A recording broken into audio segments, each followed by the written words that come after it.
may not mean nothing to y'all, but understand nothing was done. All right. Hello, I'm Salvatore Greco, glass specialist at New York Forensics Department. This is my assistant, Johnny Jones. Hello, my name is Johnny Jones, and this is my assistant, Salvatore Greco. Okay, whatever. So, today we're going to teach you about glass, and Salvatore is going to give you a quick overview of the history of glass.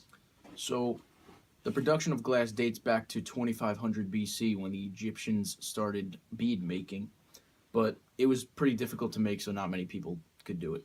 Unless you're me, because I happen to be good at everything.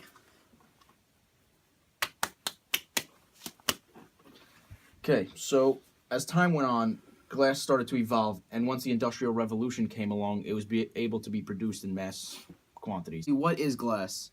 Glass is an amorphous solid, and you would think that glass has a rigid, ordered crystal structure, but you're totally wrong because it lacks all of that. Metal oxides depend on what color of glass is being made, and formers, fluxes, and stabilizers are the different types. Now I'll be speaking about the multiple types of glasses. The most common type of glass is float glass. When molten material is poured onto metal tin, a smooth surface is the outcome. Tempered glass is created by the extreme heating and cooling of glass. Laminated glass is made with a plastic sheet sandwiched between two pieces of glass, and that's why it's found in car windows and windshields. This glass will crack inside and not break apart into separate pieces. Bulletproof glass is the same thing as laminated glass, just more pieces of glass and plastic, which will make it bulletproof. And glass is a type of transfer evidence, and it's used mainly as class evidence in forensics due to the lack of individualization.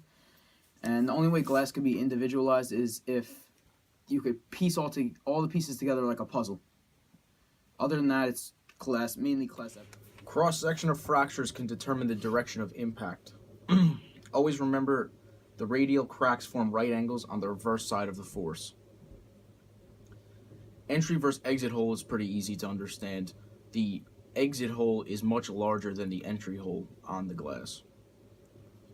So now we're going to talk about heating of glass, which can cause breakage. So if glass were to be shattered by heat, it would just have wavy, smooth cracks. But it's really hard to heat glass to the point where it's going to crack because glass is sand and has a very high heating point. Some girls say I can break glass just with my hotness. So determining the order of impact is easy as well. The radial lines will help you with this. If the line is stopped by another line, then it occurred after the fracture, while if the line goes through another radial crack, then it occurred before. So if the radial line is stopped by another radial line, that occurred second, while the other one occurred first. So density and refractive index are the two most common ways of finding the source of glass. Two methods to help determine the source of glass are flotation and immersion. Flotation determines density, while immersion determines the refractive index. So questions arise about whether a car's light were on or off when you drive at night, because a lot of people get into accidents. And there's an easy way to figure this out.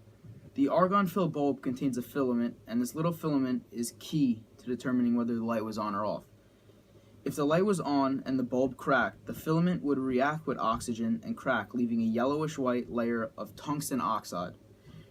And if this filament was not cracked and there was no tungsten oxide found, that means the lights were off, and you're going to get in trouble for it because you drove at night without your lights on. So now I'm going to show you a few examples of us breaking some glass. So as you can see, this is the first glass that we cracked to show you guys.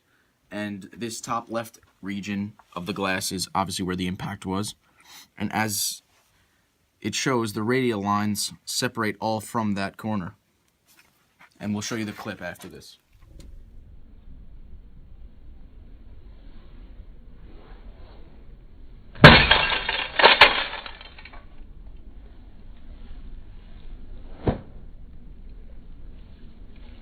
So the second glass here was broken with a sickle, the area of impact being right in the center. And this pattern was pretty random, actually. And there were just a lot of radial cracks everywhere.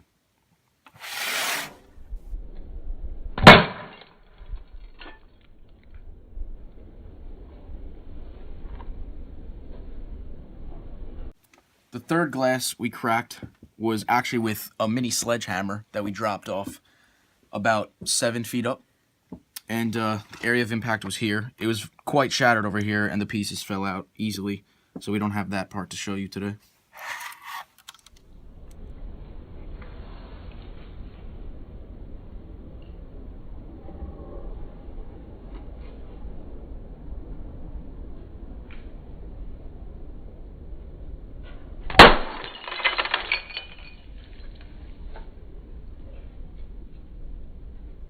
So from the last video, we're unable to show you that glass because it was completely shattered.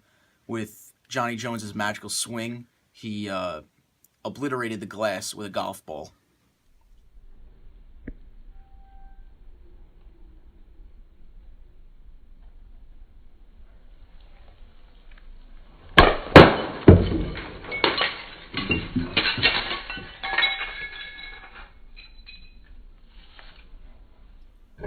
All right, checking out from the New York Forensics Department, I'm Johnny Jones. And I'm Salvatore Greco. Stay tuned for our next episode. Thanks for watching.